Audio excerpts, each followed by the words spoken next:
The cult of high intensity training. Now, this is a term that I've seen used over the last couple of years. People are starting to see high intensity training as sort of a cult. And although it has developed, they see that it has developed a cult like following, and they're not wrong. It certainly has. And this is unfortunate because I'm going to explain exactly what high intensity training is. But some people have a tendency to kind of turn things into cult like things. And you see this all the time in the fitness industry. You see it with diet fads, you see it with training approaches. The fitness industry is very susceptible to creating cults or cult like followings. CrossFit is one of them. Explosive training, functional training. Listen, functional training is definitely a cult. Even sports like powerlifting, bodybuilding, plyometrics. Fitness creates cult-like followings, and high-intensity training is not immune to it. Carnivore diet, vegan diet, vegetarian diet, low carb, high fat, fasting, you name it. Everything is created a cult-like following in the fitness industry, it seems. And I think it's the result of people who just, for one reason or another, don't possess the ability to think critically and rationally. Although high-intensity training advocates believe they do, most of them, if they are telling you that there's no other way to train and that you're wrong and this is wrong and that is wrong, they also possess an inability to think critically and logically. So unfortunately, high-intensity training has developed a cult-like following. And it's a shame because this is what high-intensity training really is. What high-intensity training is a set of a few principles. And they're pretty basic, logical principles. They shouldn't be controversial. And when you understand what high-intensity training actually is, they're not controversial. But when you look at high-intensity training from another perspective that I'm going to show you after this, it does resemble kind of cultish, stupid nonsense. Okay? Here are the principles. 1, train as hard as you can. I don't understand what's controversial about that because we've known since the 50s that the harder you push, the more motor neurons are activated, the more motor units are contracted, the more muscle fibers are stimulated. Henneman's size principle of motor unit recruitment, obviously. Principle 2, don't train too much. What's so controversial about that? Obviously, don't train too much and overtrain. Duh. Principle 3, don't train too often. So don't train with too high a volume. Don't train with too much frequency, so that way you don't overtrain yourself, dig yourself into a hole you cannot get out of, and end up seeing adverse effects, negative effects from exercise. Because remember, exercise is a stress, and there is a point of diminishing returns and a point where you will start to see the opposite effect of improvement in physical capacity. You will literally start to see a reduction in physical capacity, and this is what overtraining is. The fourth principle that is more new over the last probably 15, 20 years or so, mostly introduced by Ken Hutchins, is move relatively slowly with control so you don't destroy your joints in the process. Basic mechanical physics, basic anatomy and physiology of connective tissues. The more shearing force, the more force placed on a connective tissue, the more microtrauma, the higher likelihood of damage to that connective tissue. Doesn't take a genius to understand this simple concept. So those are the 4 principles. Train hard. Don't make your workouts too long till you overtrain. Don't work out too often so you overtrain and produce adverse effects and reduction in physical capacity. Control the weight and move relatively slowly so you don't destroy your joints. What's so controversial about this? Nothing. But a lot of people who are initially introduced to high-intensity training are introduced to this, all right? what a lot of people think high intensity training is, and they think based on I would say just the majority of newer content out there is what they think it is they think it's super slow. All right, now what is super slow? Super slow is a training methodology created by Ken Hutchins when, I'm not sure, a couple decades ago, and it requires or involves the trainee using very slow repetitions. 10 seconds in the positive phase, 10 seconds in the negative phase. Ken Hutchins created this as a result of a study with MedX on osteoporosis. The study was to see the effect strength training or weight-bearing exercise had on improvements in bone mineral density or bone strength. Now, since Ken Hutchins was working with old, relatively frail people with osteopenia, maybe even some with osteoporosis, intelligently, he had them move very slowly, much more slowly than anyone ever trained before, okay, in order to protect against excessive force, so that way these relatively frail test subjects would not get hurt. What he found was their strength went through the roof. What he found was their bone density improved. And that was the birth of super slow. But super slow and high intensity training are not interchangeable terms. They're not the same thing. Super slow is just another way of doing high intensity training using very slow repetitions in order to protect the joints. That does not mean high intensity training with fast repetitions is ineffective. It is simply a little bit more dangerous. Then we have Body by Science. Body by Science is one of the best books on exercise ever written, hands down. The author of Body by Science, authors, Doug McGuff and John Little. John Little has written tons of books on high intensity training, and not all of them were super slow. I don't even know if any of them were super slow. Doug McGuff, however, prefers super slow. So in this book, Body by Science, he introduces an evidence-based way of training. And the method that he introduces that most people attempt is a super slow type rep cadence, 10 seconds up, 10 seconds down. This is Doug's preferred way of training. Not the only way of training, but a preferred way of training. But what a lot of people thought is when they read Body by Science that super slow is high intensity training. But it's not. It is Doug's preferred way to perform a repetition. Another thing people got from Body by Science by Dr. Doug McGuff and John Little is in one section of the book, it is titled The Big Five. Okay?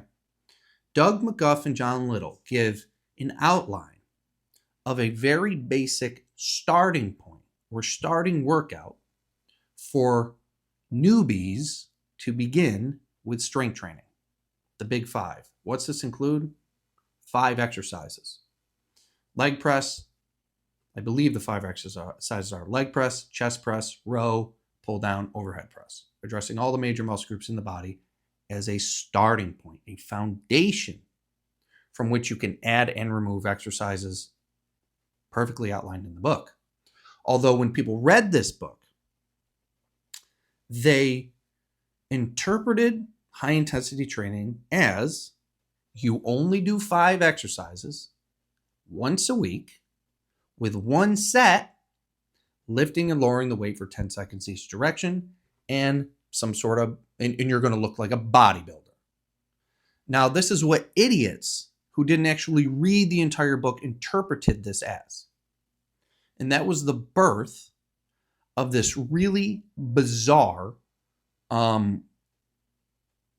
definition of high intensity training, which is incorrect.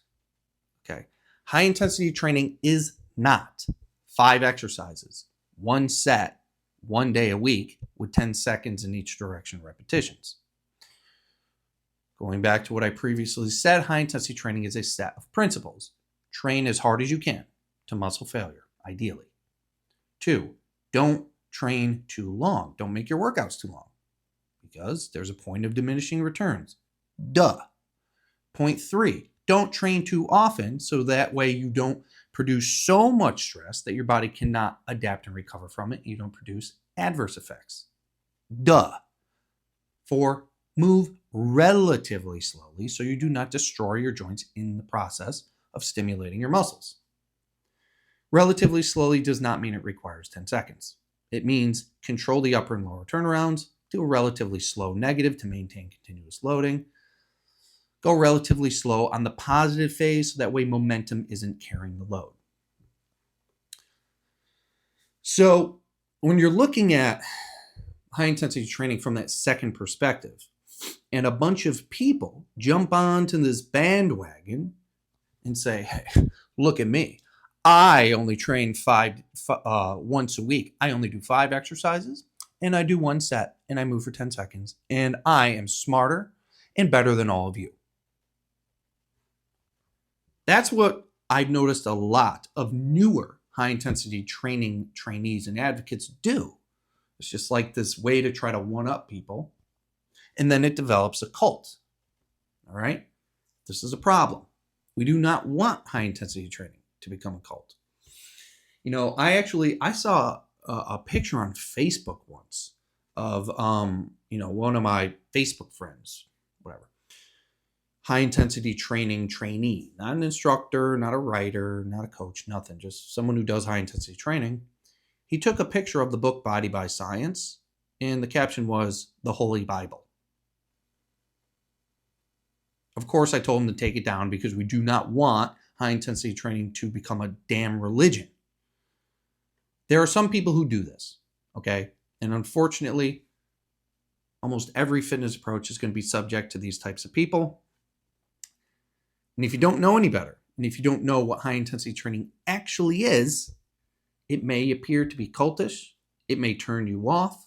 And I was actually talking to a client earlier today, and he said, when he first started getting back into high intensity training, he started seeing, only move 10 seconds up, 10 seconds down, never do a second set, only train once every 4,500 days. And he said it turned him off. Of course it did. That's ridiculous. It's stupid. There seems to be this valor by how little exercise you can do and brag about it. Guys, that's not the point. The point is do the minimum amount of exercise necessary for the desired result. Not try to do one exercise, one set every 21 days and brag about it like you're somehow better than everyone. This is the problem high intensity is having. Now, if you look at high intensity training applications from the 90s and 2000s, before 2010, before social media really took off, they were training relatively explosively on the positive. They were lowering, relatively controlled, but up until this kind of shift in the definition of high intensity training, they did move quickly. They did move explosively. Dr. Ken Leistner trained a ton of NFL athletes, a ton of professional athletes. And if you go to YouTube and Google his workouts, you'll see they're moving kind of quickly. They're not doing super slow. And if you're an individual who is new to high intensity training and you see this, you're going to be, oh my God, he's moving so quick. That's so bad. That's so this, that's so that. No, it's not. Is it less than ideal? Probably, based on what we know now.